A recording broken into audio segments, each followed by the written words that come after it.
ভারতের শিরোপা জয় দিয়ে শেষ হলো চ্যাম্পিয়ন্স ট্রফির এবারের আসর। অনুমেয়ভাবে দুই ফাইনালিস্ট দলের ক্রিকেটাররাই ব্যক্তিগত পারফরমেন্সে সবার ওপরে।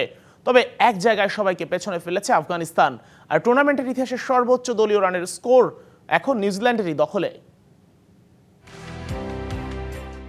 15 ম্যাচের টুর্নামেন্ট, ধুমধুমার 4 ছক্কার আসর, হলো নতুন রেকর্ড। সেটা আবার ভাঙলো এই আসরেই। কি ছিল না এবারে চ্যাম্পিয়ন্স ট্রফিতে?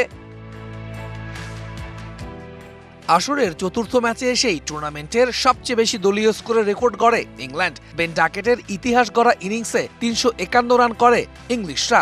আবার সেই ম্যাচ 356 তুলে ইতিহাস গড়ে জিতে নেয় অজিরা। টেকেনি সেই রেকর্ডটাও। সেমিতে সাউথ আফ্রিকার বিপক্ষে 362 রান তুলে আবার নতুন রেকর্ড গড়ে নিউজিল্যান্ড।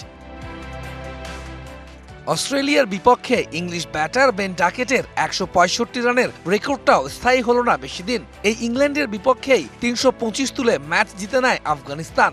আর সে ম্যাচে চ্যাম্পিয়ন্স ট্রফির ইতিহাসে ব্যক্তিগত সর্বোচ্চ 177 রানের ইনিংস খেলেন ইব্রাহিম জাদরান। এবারের আসরে অবশ্য সেরা রান সংগ্রাহকের টপ 5-এ জায়গা দখল করে রেখেছে champion Bharat, runners up New Zealand ও আসরের তলানির দল ইংল্যান্ডের ক্রিকেটাররা।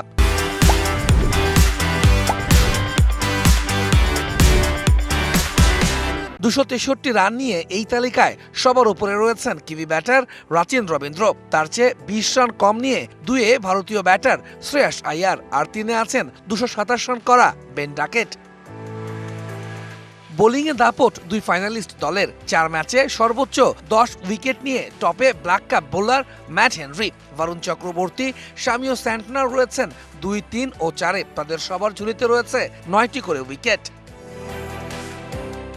ব্যাট হাতে 263 রান ও বল হাতে 3 উইকেট নিয়ে টুর্নামেন্ট সেরা হয়েছেন কিভি অলরাউন্ডার রাচিন রবীন্দ্র।